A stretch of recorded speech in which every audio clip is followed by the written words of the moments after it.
তো জেলখানার ভিতরে ভাবিদের বাসায় আইছি। আমার অলরেডি আগে 2টা ভিডিও আপলোড দেওয়া হয়ে গেছে। তো আজকে হচ্ছে ভাবিদের বাসা নিয়ে শেষ ভিডিও। আসসালামু আলাইকুম বন্ধুরা, সবাই কেমন আছেন? আশা করি সবাই ভালো আছেন। আলহামদুলিল্লাহ আমরা অনেক অনেক ভালো আছি।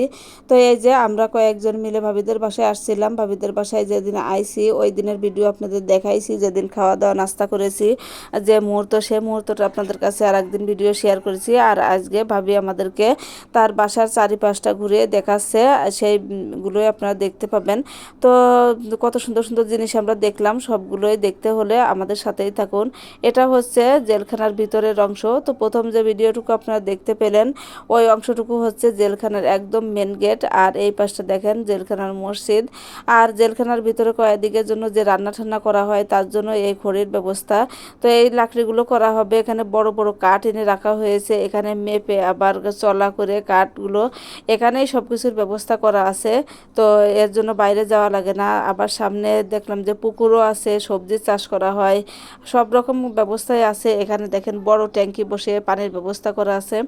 তো শুধুমাত্র বাজার চাল ঠাল ছাড়া মানে সবজিও বেশি একটা কিনা লাগে না, এর ভিতরে আছে। আমরা দেখলাম আসার পথে, সেগুলো আসলে ভিডিও করা হয়নি। তো আমরা অনেক সময় ধরে তো আসি, আমরা অনেক মানে আমি এত ভিডিও করেছি যে আমার 3টা ভিডিও আপলোড দেওয়া হয়ে গেছে, মানে আজকে দিলে 3টা হবে। তো এটাই হচ্ছে শেষ, কারণ আমরা এই যে ঘুরে ফিরে ভাবি আমাদের সাথেই আছেন, উনি আমাদেরকে ঘুরে ফিরে দেখে আমরা বাসায় চলে যাবো এই পাশ দিয়েই। তো আমরা এই পাশের মেন গেট থেকে আমাদের বাসার ওই দিকের আরেকটা যাওয়ার একটা গেট আছে, তো ওই দিকে যাচ্ছি, তাই কতটা এরিয়া ঘুরে ফিরে আসলাম। তো এখানে হচ্ছে এই যে রাস্তা দুই পাশেই হচ্ছে কটার দেওয়া, তো ঘরবাড়ি আছে। আর এখানে ফল গাছ, মানে নারকেল গাছ, কাঁঠাল গাছ, আম গাছ। আবার হচ্ছে দেখেন যারা ছাগল গরু মানে এর ভিতর পালবে তাদের জন্য ঘাসেরও ব্যবস্থা করা হয়েছে। তো এখানে কটারে থাকলে হয় কি নিজেদের মতো থাকা যায়। তো এখানে দেখেন একটা কাঁঠাল গাছে কত পরিমাণে কাঁঠাল আছে, একদম মানে শিকড়ের নিচ থেকে কাঁঠাল উঠেছে, একদম মাথা পর্যন্ত ভরে গেছে। তো আমরা দেখতেছিলাম যে এত পরিমাণে কাঁঠাল এই গাছটাতে হয়েছে, দেখতে আসলে অনেক সুন্দর লাগতেছিল। তো আমরা আস্তে আস্তে ঘর বাড়ি দেখতে দেখতে আর এই যে সবজি বাগান মানে সব কিছুই দুই পাশে যেগুলো আছে ভিতরে অংশটুকু সব ঘুরে দেখতেছিলাম ভাবিরা সবাই মিলে। তো দেখতে দেখতে আমি এত পরিমাণে ক্লান্ত হয়ে গেছি যে আজকে রোদ সেই পরিমাণে গরম। তো বাসায় গিয়ে আবার রান্না করতে হবে। তো আমার মেয়ে আর জামাই বাসায় ছিল, তো মেয়েকে ফোন দিয়ে বলে দিছি যে একটু রান্নার ব্যবস্থা করতে, আমি যে রান্না বসাবো একটু কেটে কুটে গুছাই রাখতে। তো রোদে আসলে মনে হচ্ছে কি এখনই বাসায় চলে যায়, আর ঘোরার ইচ্ছা হচ্ছে না। তারপরেও সবাই মিলে একসাথে আইছি, একবারে এসে মানে ঘুরেই দেখে যায়, সেটাই ভালো হবে।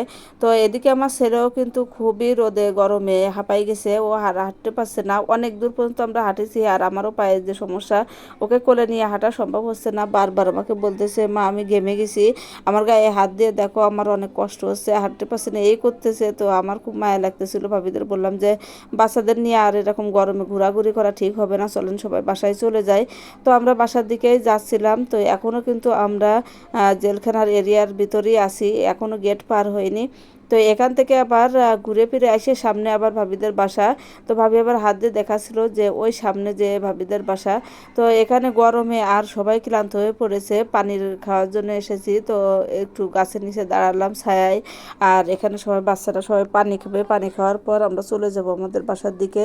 তো এখানে দেখেন যারা কোয়ার্টারে থাকে তারা কিন্তু নিজের ইচ্ছা মতো হাঁস মুরগি মানে পালতে পারে, একদম মানে নিজের বাড়ির মতো থাকতে পারে আর কি। তাদের কোনো সমস্যা হয় না, এই একটাই সুবিধা।